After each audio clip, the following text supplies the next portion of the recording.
Good morning friends, আপনারা নিশ্চয়ই সকলে ভালো আছেন।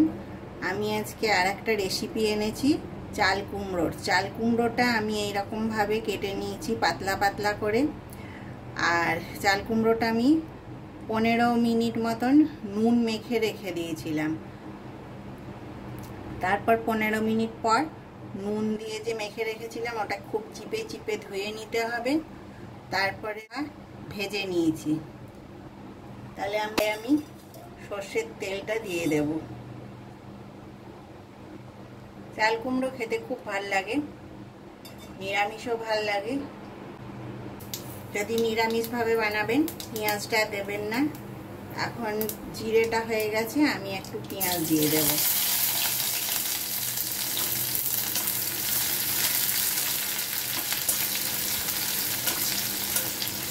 পেঁয়াজটা একটু লাল লাল হোক। পেঁয়াজটা হয়ে গেছে ভাজা। এদিকে আমি জিরে আর কাঁচা লঙ্কা বাটা আছে, এটা আমি একটুখানি জল দিয়ে দিয়েছি, তারপরে দিয়ে দেব। এর মধ্যে হলুদ দিয়ে দিলাম। এতে খুব বেশি মশলার দরকার হয় না। নুন দিয়ে যেহেতু মেখে রেখেছি, ধুয়ে নিয়েছি, সেই জন্য একটু কম করেই নুন দেব।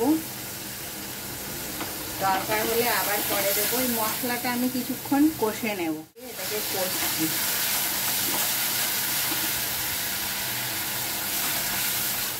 মশলাটা কষা হয়ে গেছে, চাল কুমড়োটা দিয়ে দেব। জল দিয়ে দেব।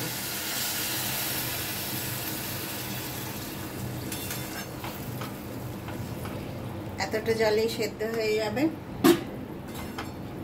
এবারে ঢাকাটা দিয়ে দেব। আমি আর লঙ্কা দেব না। আমি ঢাকনাটা খুলে একটু দেখে নিয়েছি। আর আমার মেয়ের জন্য আর হাজবেন্ডের জন্য আমি কিছুটা চাল কুমড়ো তুলে রেখেছি। চাল কুমড়োটা অনেকটাই সেদ্ধ হয়ে গেছে। এবারে আমি এর মধ্যে মাছের মাথাটা দিয়ে দেব। দু খেপে রান্না তো, সেই জন্য একসঙ্গে করে নিয়ে একটু তুলে রেখেছি। তারপরে আবার ওটাকে নেব। আগে মাঝে একবার অবশ্যই আমি নেড়ে দিয়েছিলাম। শুকনো শুকনো হয়ে গেছে, আরও শুকাতে হবে এটাকে। আমার মা খুব পাতলা কাটতে পারত, আমি তো আর ওরকম পাতলা কাটতে পারি না। মানে এক একটা চাল কুমড়ো পিস করে কাটলে এদিক থেকে ওদিক দেখা যাবে, এমন পাতলা।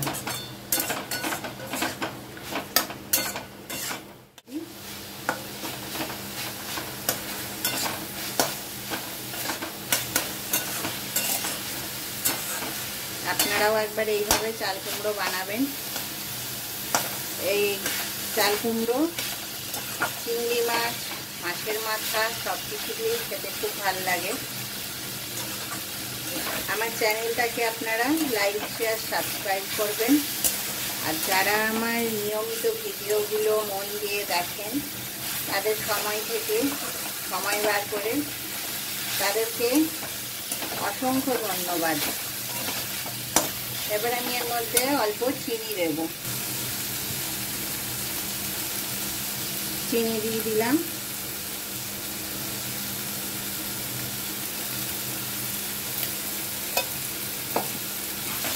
তারপরে আবার নাড়ু মিশিয়ে দেবো একেবারে। এটা ধুয়ে আমি চাপিয়ে দিয়েছি। এবারে মেয়েটা হবে। বাটিটা আলাদা তুলে রেখেছিলাম, ওটা দিয়ে দিলাম। এটাও প্রায় সেদ্ধ হয়ে আছে। আর একটুখানি জল দিয়ে আমি এটা ঢাকা দেব। এবারে আমি তরকারিটা খুলে দেখব। হয়ে গেছে। নিরামিষভাবে বানালে এইভাবে বানাতে পারবেন আপনারা। কেমন শোনা যাচ্ছে জানি না, এখানে বড্ড বৃষ্টি পড়ছে। এতে আমি অল্প চিনি দিয়ে দেব।